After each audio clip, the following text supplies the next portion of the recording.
Hello, everyone, and welcome to A Cast of Kings, an unofficial recap podcast about the HBO original series House of the Dragon. I'm David Chen, and I have not read Fire and Blood, the book on which House of the Dragon is based. And I'm Kim Renfro, and I have read Fire and Blood, the book upon which House of the Dragon is based. It rolls trippingly off the tongue, those new intros. Can I say it's a little better than The Lord of the Rings, The Rings of Power? You can say that. You can say that, and I will not confirm nor deny. But welcome to the podcast, everyone. So today is the last pre-House of the Dragon premiere episode that we are going to record. The next time you hear us, we will be talking about the season premiere of House of the Dragon. Very exciting times. And so there is a couple of kind of fun tidbits we wanted to share with you today. And specifically, we want to talk about 3 things that George R.R. Martin specifically requested the showrunners include. I think I would not consider these spoilers, but they are kind of like neat little touches that have been revealed about what will be in the show. So we'll be diving into that. And a couple of other fun things. But before we get to any of that, I do want to make a really big announcement, which is Joanna Robinson and I ran a Cast of Kings for many years. And during that time, many people supported the show, listened to the show. And I wanted to announce that there's a way for people to do that this year as well. In the past, we've run Kickstarters. We've sort of experimented with Patreon. But this year, there is a way to support this podcast by going to decodingtv.com. Decodingtv.com is going to be a community of TV enthusiasts that features podcasts and videos and writing about television. And this podcast, A Cast of Kings, it will always be free. Like you will always be able to download it for free and get it with an ad-supported version. But if you want to get a premium version of this podcast, which is no ads, early access to episodes, the ability to comment on episodes, bonus segments that Kim Renfro and I are going to make specifically for this podcast, then you will get all that stuff by going to decodingtv.com and signing up for a subscription there. So I know there's like a lot of people in the audience who are listening to this right now who like have enjoyed Cast of Kings in the past and have wondered like, how can I support the show moving forward? Very easy way to do that. Go to decodingtv.com. But if you just want to listen for free, that's also fine. We hope you will consider supporting us because I think it will be a fun and interesting community over there at decodingtv.com. And Kim, I've been so grateful to work with you over the course of the last few months. And it's only because I feel like our collaboration, our partnership has a lot of potential and that this podcast has a lot of potential that I felt like decodingtv.com is a thing that is worth launching. If this had gone really badly, I would be like, let's not even do the podcast. No, but I think it's gone really, really well. Like I've had such a great time working with you, and I hope people will enjoy the upcoming season of the podcast and consider supporting the podcast as well. So yeah, truly likewise. I think I cannot overstate how excited I am to not only be able to get to do this once a week, but also to be able to like have that community back around the water cooler once again for Westeros. Yeah. So decodingtv.com, join there. Again, you can comment. We'll like read comments and talk about them on the air and stuff like that. So that's where you can be part of the Cast of Kings community. And we hope you'll consider joining us. Okay. So let's dive into a couple of fun tidbits that we wanted to discuss before the House of the Dragon premiere, which is going to be on August 21st. Sunday night show on HBO again. It's nice to have like a Sunday night show. It's like a ritual, right? That 9 p.m. slot, the coveted. Mm-hmm. Well, 9 p.m. Eastern. We're on the Pacific. Yeah. We're on the West Coast now, baby. We get dinner time, Game of Thrones. It's okay. It's okay. After the pandemic, I'm eating dinner at like 4:30 p.m. these days, so it's no problem.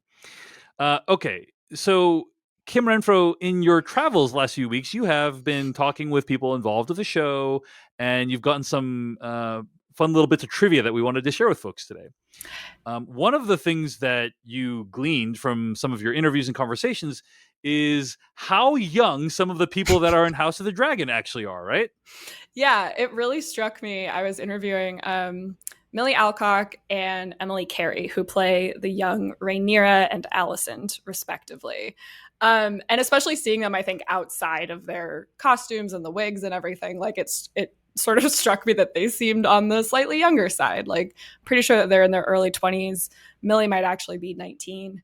And I asked, I was like, did you watch Game of Thrones like before this? And they both kind of laughed and they were like, no, we were way too young. Like, I think Millie in her British accent was like, that hardly would have been appropriate. I was like, yeah, no, I wouldn't have shown a 10-year-old Game of Thrones. So, like, truly. So yeah, it was cool to chat with them. And they both said that they basically like got caught up with the entire series during pre-production for House of the Dragon. And Emily Carey, who plays young Allison, actually said that like it sort of scared her a little bit to see like the full scope of what was going on. But then once she like got into her binge, she said, quote, there's so much more to it than just fantasy and dragons and stuff, end quote. And she was kind of talking about the whole like all the family dynamics, the power. And we know that Benioff and Weiss, the Game of Thrones showrunners, they originally pitched Game of Thrones as The Sopranos in Middle Earth. And so like I think that's something that people who have never watched Game of Thrones might not realize, is that it is about like a lot of these political power dynamics just as much as it's about all of the magical fantasy elements and stuff. And so yeah, she said that she had gained a huge amount of respect for the story that she was sort of stepping into by rewatching it, which, yeah. Can you imagine binging all 8 seasons of Game of Thrones right before you're like... right before like possibly what is the biggest role of your entire career, right? Right? Yeah. That'd be a lot to take in. I think. But I think it also just struck you that like it hasn't been that long since Game of Thrones ended, but that like House of the Dragon with some of these younger casts, it really does feel, like the people who were in Game of Thrones, the actors who were in Game of Thrones became massive international stars. Mm-hmm. Right? Like a lot of people know who Sophie Turner, Maisie Williams, the guy who plays Jon Snow, Kit Harington. Wow. I know who it is. Okay.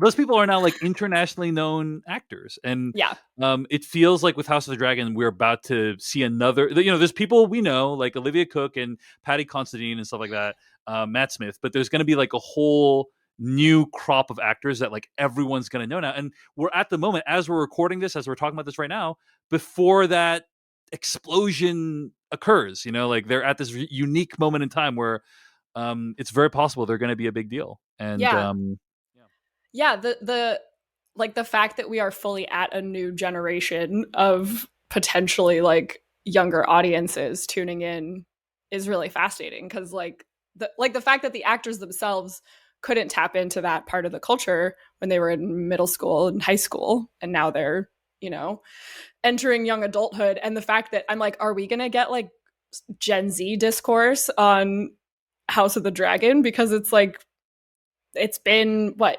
14 years? No, don't tell me. I'm like, it's not the dates, it's the math that's holding me up right now. But no, it was 2011. Yes. What year? It's been is it? 11 years. 11 years. The last 3 years might as well count for 6. Okay. Okay. Yeah, fair enough. Yeah. So it's going to be really interesting to see how it's received, and also to see like whether or not the cast and stuff have different conversations about the show than what we saw from the past people like young Maisie and Sophie Turner and everyone. So yeah, it was cool to get to talk to them and see that perspective.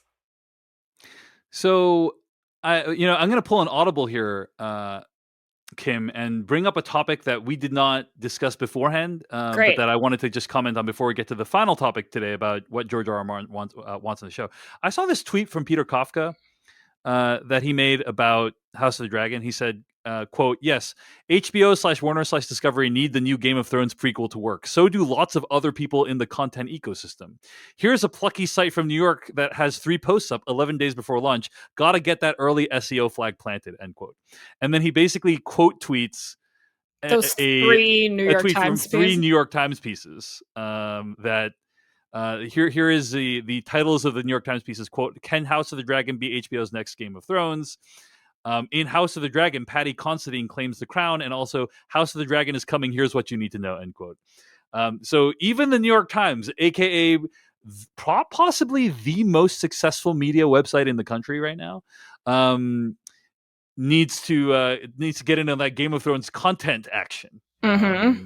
And I do think it's interesting that like there was a massive content ecosystem of which you and I are a part. Yeah. That depended on Game of Thrones and its success, right? And there is a lot of questions as to whether or not that content ecosystem can spin up again with House of the Dragon coming up again. Yeah, go ahead.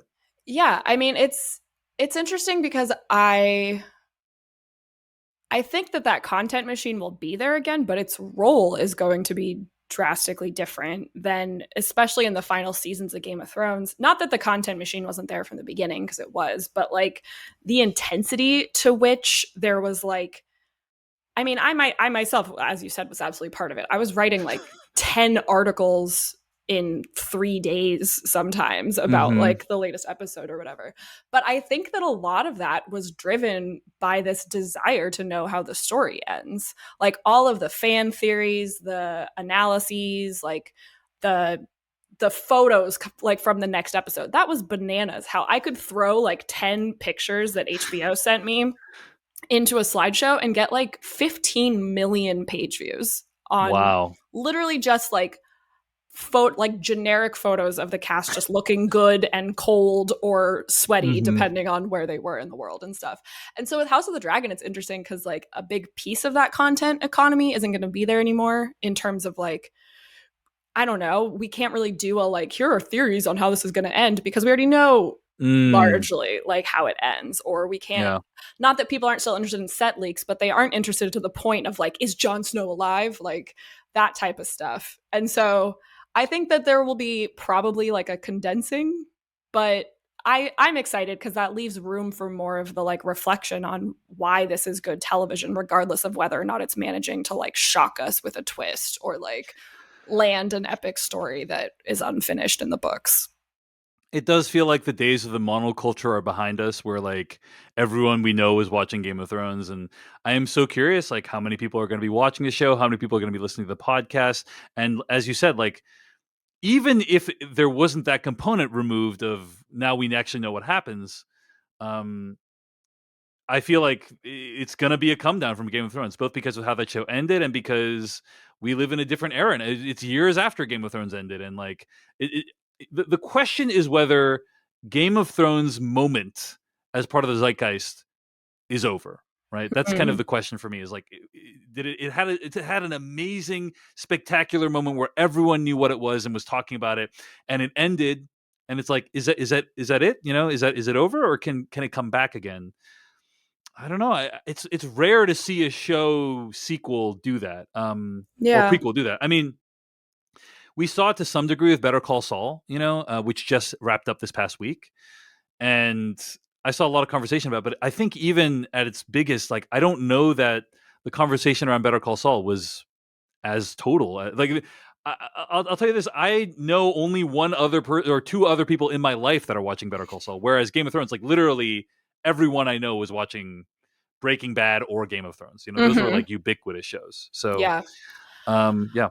I will say my gut check right now, as we are so close to the premiere, is that I think that it absolutely has the potential to recapture people again. I'm feeling excited about it in a way that I wasn't anticipating, which tells me that other people might feel that way too after they actually see any piece of it beyond what we've seen so far. Well, I think as my wife communicated to you before we started recording, your conversations with me on this podcast have single-handedly brought her around from not caring at all that the show exists to she's actually looking forward to the House of the Dragon premiere. So Woohoo. hopefully, if you're listening to this at a Cast of Kings, Kim Renfro has done the same for you as well. And also, hopefully, you'll consider supporting us at decodingtv.com. Okay. So wanted to bring that up because it's just like it's interesting to reflect a little bit on the content ecosystem around Game Totally. of Thrones, and we'll probably have more to say about that later. Anyway, let's get to the main topic today, which is 3 things that George R.R. Martin specifically requested the showrunners include in House of the Dragon. Again, very, very minor spoilers. Like, I don't consider these to be really spoilers at all, unless you're like super hardcore about it. No. Under what context did this information arrive with you, Kim? So And yeah, this was once again from my roundtable chat with Miguel Sapochnik and Ryan Condal, the 2 showrunners. Again, Miguel is kind of like the directing arm of this partnership, and then Ryan is more of the writer. And Ryan is like this big lore, he's like the lore guy. He's like George R. R. Martin's sort of handpicked person who he trusts to like bring the books to life. So I was like, were there any specific things that George from the beginning was like, absolutely got to have that in there? And I asked the question very broadly. And yeah, they came back with some specifics that I wasn't really expecting. I thought it was going to be like, oh, this one battle he really wanted to see, or like X, Y, and Z. But no, they said that one of his requests, and I can go through all of them, but the first one was not only colorful dragons, but dragons of like varied shapes. We've already talked on previous episodes about like the size of the dragons will differ, obviously based on how old they are. But something that's distinct about the way that George describes the different dragons in the show is that it's almost like different dog breeds, or like that there are some that are really slender and wriggly. There are some that are like stocky and scary, like a bulldog or whatever. And so he wanted to make sure that that distinction was there, because the idea is that at this point of Targaryen history, all the small folk who live in Westeros, particularly the people that live in King's Landing, where the big dragon pit is, that they could look up in the sky and know exactly who was flying above them just based on the coloring and like the shape of their dragon, that they're supposed to be that distinct, like airplanes, I guess. Like if you can tell the difference between like a private jet and a Spirit airline, like neon yellow thing flying above your head. So, and they didn't bring up Game of Thrones, but I did I would hate to be on the Spirit Airlines dragon. the Spirit Airlines equivalent of a dragon. That would be like pretty rough. You get absolutely no accommodations. It's up to you if you fall off this thing and die. Yeah. There's no saddle or anything. There's nothing to hold on to. You know, nope. You just not a single drink of free water on that dragon. Very poor flying experience. Sorry, Spirit Airlines, whatever. But yeah, they didn't. It's true. They don't provide you with water. Yes. That was their business decision, and now I'm talking about it on a podcast. Yes. Clearly made an impact on you. I've thought about it a lot.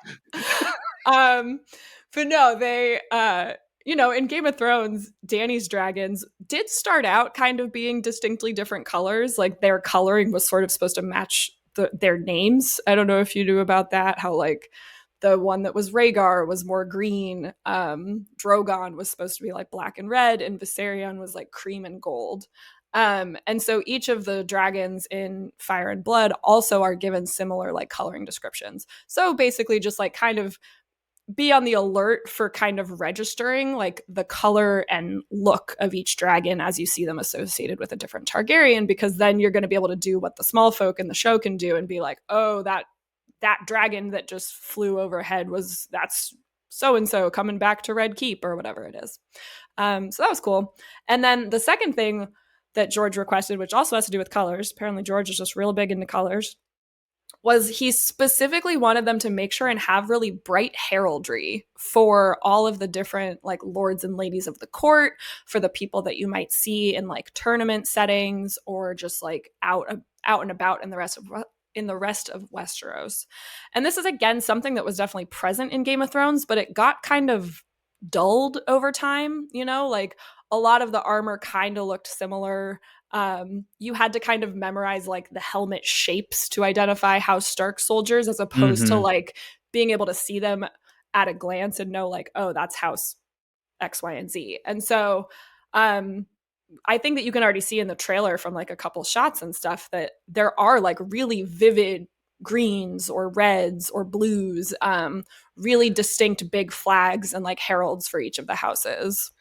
The first one about dragons, that makes that's kind of self-evident why George R.R. Martin would want to make sure that's included, because if you wrote a bunch of different dragons, like of course you want the world to reflect that in the show. Heraldry is like, okay, that feels like a stylistic decision that the show can make. Do you have any sense of why it was important for George R. R. Martin for there to be bright and colorful heraldry in the show?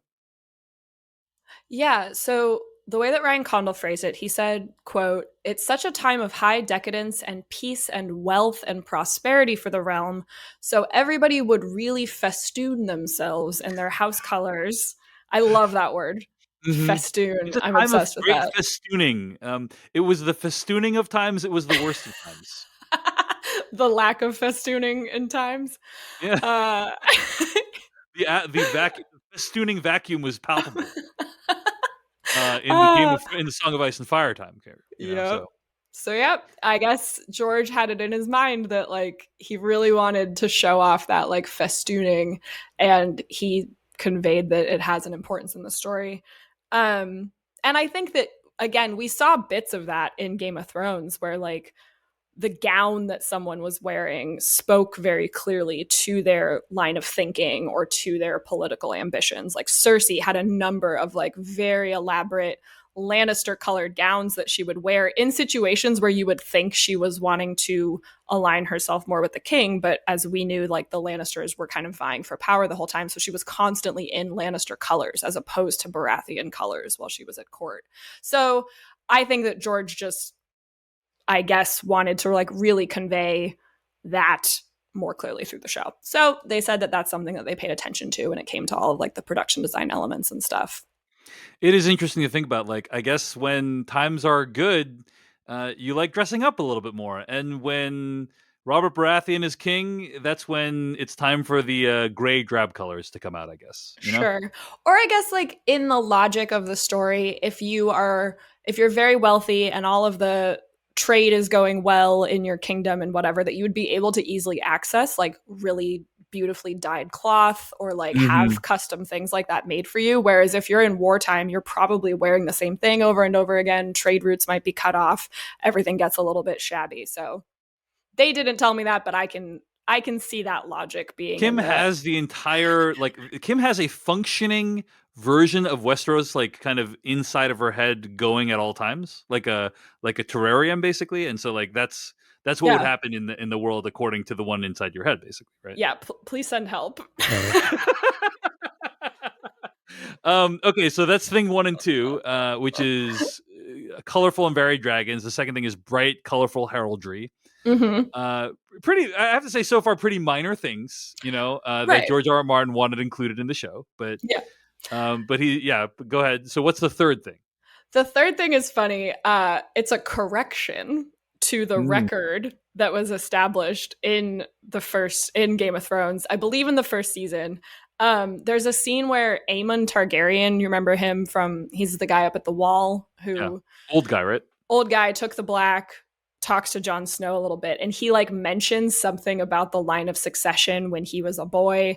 And so Miguel Sapochnik told me that George R. R. Martin, quote, had a bee in his bonnet, unquote. Which again, Hmm. if we're gonna festoon ourselves with bees in our bonnets Yes. here on this press tour, yeah, I guess had a bee in his bonnet about the fact that one king who was Jaehaerys II got somehow written out of the history within the show's Mm. understanding of the line of succession. Um, Miguel said that it might have been for reasons of clarity, quote unquote, whatever that might mean, but it's not something that has like a material effect on House of the Dragon. That king still isn't even in this period of time. But Miguel said that that it was requested that they write that wrong, and so they did.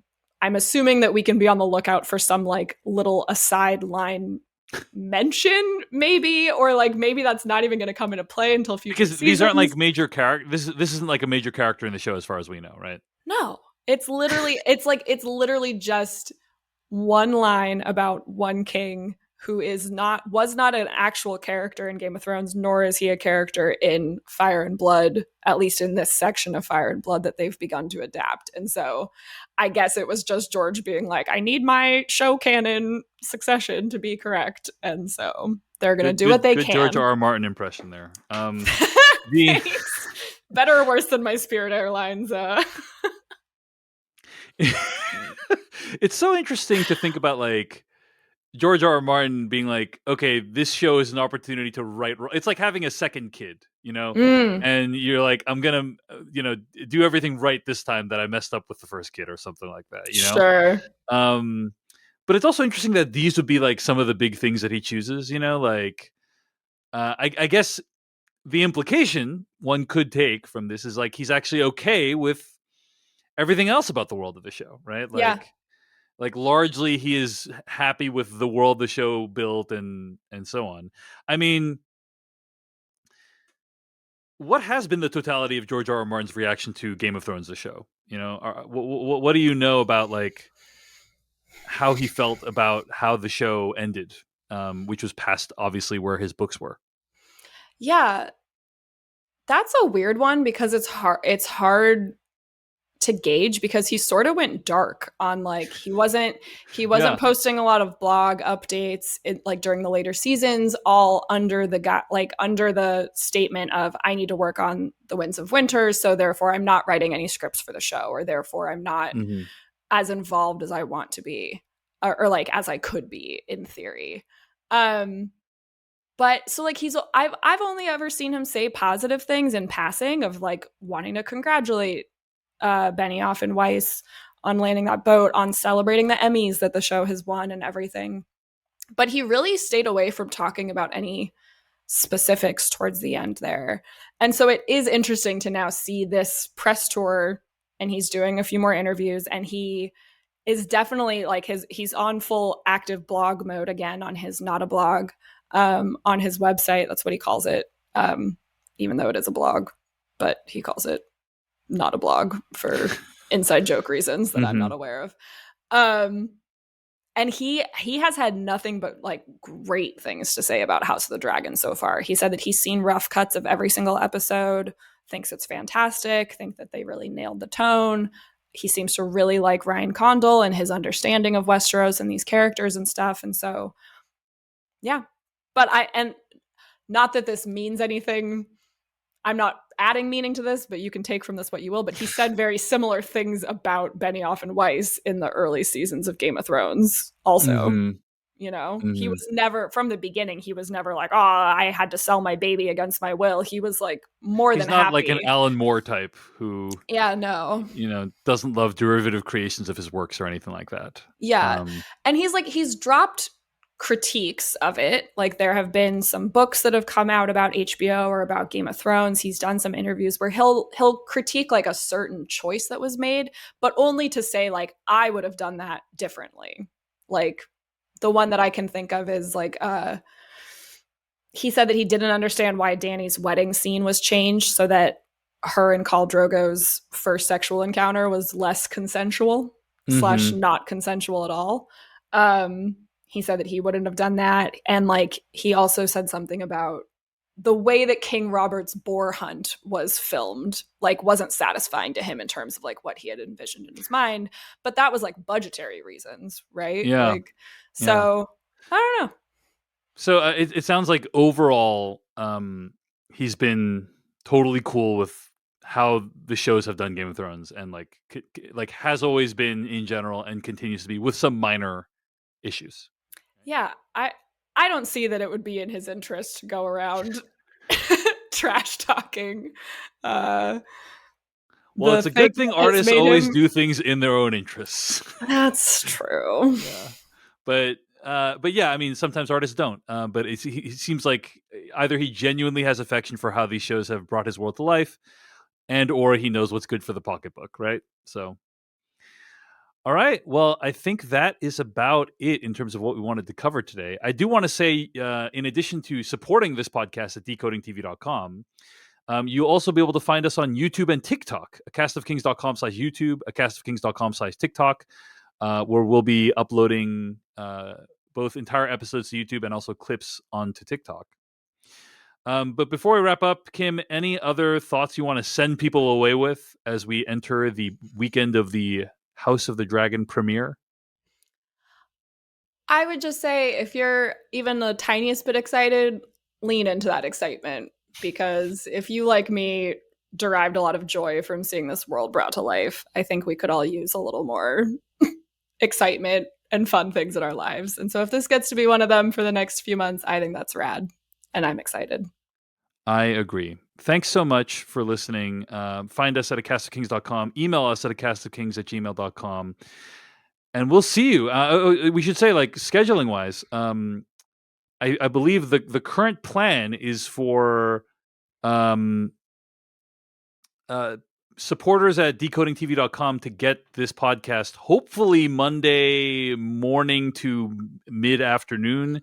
And then on the regular Cast of Kings feed, it'll be available on Monday night or Tuesday early morning. So that is kind of be how it's going to be. Again, you can get early access at decodingtv.com, but like that is when you can next expect to hear us on this podcast feed. Monday early morning at Decoding TV, or Monday morning / afternoon at decodingtv.com. Monday night / Tuesday morning for the rest of the Cast of Kings subscribers on the main feed. Yeah. So until then, have a great Game of Thrones related weekend, and Woohoo. we'll see you next week. Bye.